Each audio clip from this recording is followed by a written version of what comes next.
More on Carnival, as you said, it's sacred. But first, we want to talk a little bit more about this drought. Rachel Biderman is the director of the World Resources Institute program in Brazil.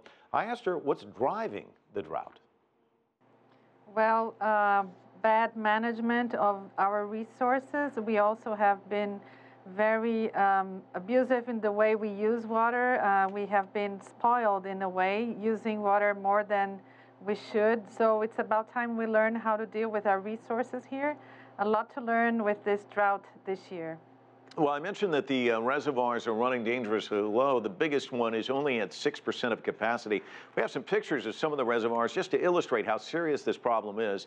The government has begun rationing water. More than 4 million people are impacted, and it actually could get worse. So they're actually beginning to hoard water in their homes. What can or should the government do about that?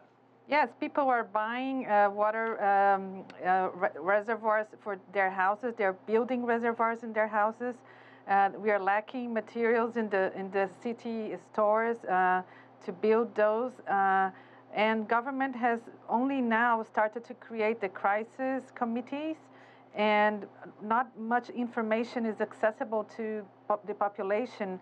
So there's a bit of a hysteria going on here.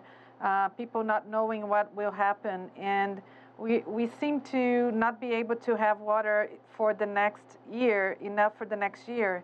So the plans are not out there yet. We are expecting government to be more proactive. You mentioned bad management. Brazilians have been protesting against the government's water policy, and we have videos, some of those protests. The problem in Brazil is that so much of the country's electricity, actually the grid itself, tied to hydropower. So when there's a lack of water, there's also a lack of electricity. Is relying so much on hydropower, is that a mistake? Yeah, well, historically, this is how our energy basis has been built. But we did have, 15 years ago, a huge crisis like this, which really affected the supply of energy. And then, back then, government created a plan B, which is to build thermal plants. We are running those thermal plants now in full capacity. They will not be able to deliver enough energy. So we badly need to invest more and have the new renewable energy plants installed. You know, we need to build more wind and solar capacity in this country. We're behind in those policies. Work to improve the country's infrastructure, that's ongoing. The government says something like 37% of tap water is just wasted because of problems with leaky pipes. How expensive is this going to be to fix? How much is the country just basically at the mercy of Mother Nature, would you say? Well, we're investing in the state of São Paulo more than $1 billion now with great infrastructure.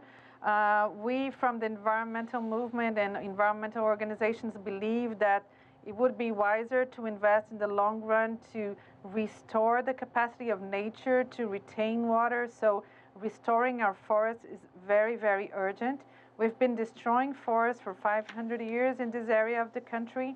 Very little remains, so we need to go back into a situation where nature can help provide water.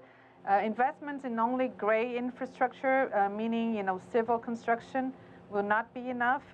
And slowly government is realizing that both at the federal and state levels, and they're beginning to invest more in creating the policies for restoration of degraded areas so that nature can provide water as it normally does. All right, some lessons learned there in Brazil. Rachel Biderman, the director of the World Resources Institute program, joining us. Thanks so much.